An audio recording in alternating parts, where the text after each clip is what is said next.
Santidad, palabra que desagrada al diablo, al desconocedor de Dios y a los cristianos ajenos a la realidad de una experiencia salvadora.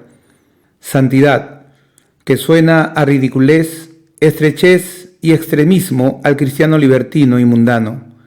Santidad, que es mirada con menosprecio por el hombre que ama más los deleites y placeres que a Dios. Santo en el sentido de perfección absoluta solo lo es Dios. Santas tienen que ser aquellas cosas, fines y medios que se relacionen con Él. Santo tiene que ser el hombre que reclame su paternidad. Sin santidad nadie verá al Señor. Hay muchos que reclaman cristianismo y piedad, pero solo en la iglesia o en cosas relacionadas con la religión. Pero a espaldas de ellas son tan libertinos, pervertidos y mundanos como el que más. Caín fue tan religioso como Abel. Él también trajo una ofrenda a Dios. No había diferencia en la apariencia, pero sí la había en la actitud y disposición del corazón. Ante el ojo humano los dos eran dos buenos religiosos. Ante el ojo divino Caín era del maligno. Abel fue el santo que encabezó la gran nube de testigos que forman la lista de héroes de la fe del capítulo 11 de Hebreos. Y dice, por la fe Abel ofreció a Dios más excelente sacrificio que Caín, por lo cual alcanzó testimonio de que era justo, dando Dios testimonio de sus ofrendas, y muerto aún habla por ella. Caín odió a Abel por su santidad, consagración y justicia, porque la santidad, pureza y limpieza, donde quiera que éstas se hallen, son un desafío abierto al mal, mostrando que la gracia y la misericordia de Dios es suficiente para hacernos vencedores sobre el pecado. Y este desafío despierta el odio y venganza de aquellos que, dominados por el mal, no saben lo que es vivir vidas santas y victoriosas en Dios. Juan en su primera epístola escribe, no como Caín, que era del maligno y mató a su hermano. ¿Y por qué causa le mató? Porque sus obras eran malas y las de su hermano justas. Hermanos míos, no os extrañéis si el mundo os aborrece. Jamás habrá santidad donde no hay devoción para la Biblia y la oración, pero el diablo odia y aborrece la santidad e inspira ese mismo odio a los hombres y aún en los cristianos. ¿Por qué crucificaron a Cristo cuando aún el mismo Pilato confesó, yo no hallo delito en este hombre? Cuando el pueblo testificaba, jamás hombre alguno ha hablado como este hombre.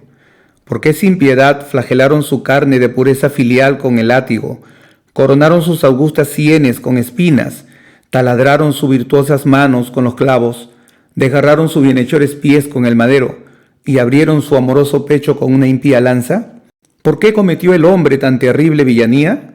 Por la misma razón que Caín mató a Abel, que Herodías pidió la cabeza del Bautista, que apedrearon a Esteban, que apuñalaron a Santiago, que crucificaron a Pedro, que Nerón cercenó la cabeza de San Pablo y que la Roma imperial arrojó a los cristianos a las fieras y a la hoguera. Por la misma razón que una iglesia con pretensiones de única y escogida por Dios, pero libertina e impía, en el concilio de Constanza prendió fuego a Juan Jos atado a un poste en la plaza pública. Por la misma razón alquilaron a matones mercenarios para que asesinaran a Lutero a mansalva la noche antes de presentarse a la dieta de Worms. Por la misma razón que Juan Bunyan languideció en una hedionda y corrupta prisión, privado del amor de los suyos, especialmente de su hijita ciega, donde añoró con ansias abrazarla, pero impedido por los barrotes de aquella inmunda celda.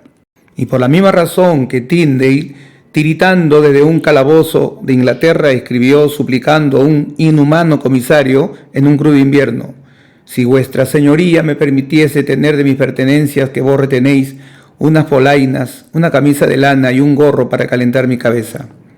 ¿Por qué el que se dispone a servir en santidad de cuerpo, alma y espíritu padece sin razón aparente? Porque la luz vino al mundo y los hombres amaron más las tinieblas que la luz, porque sus obras eran malas. Porque todo aquel que hace lo malo aborrece la luz para que sus obras no sean reprendidas. Pero a despecho de todo eso hay un llamamiento de Dios al cristiano a la separación. Así que, hermanos, os ruego por las misericordias de Dios que presentéis vuestro cuerpo en sacrificio vivo, santo, agradable a Dios.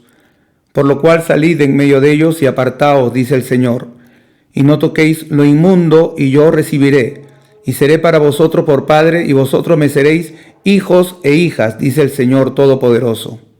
Sí, hermano, el llamamiento más grande que Dios ha hecho es a ser santos. No es lo que se ostente o se aparente ser, es lo que se viva y se practique. Pero el fundamento de Dios está firme, teniendo este sello. Conoce el Señor a los que son suyos, y apártese de iniquidad todo aquel que invoque el nombre de Cristo.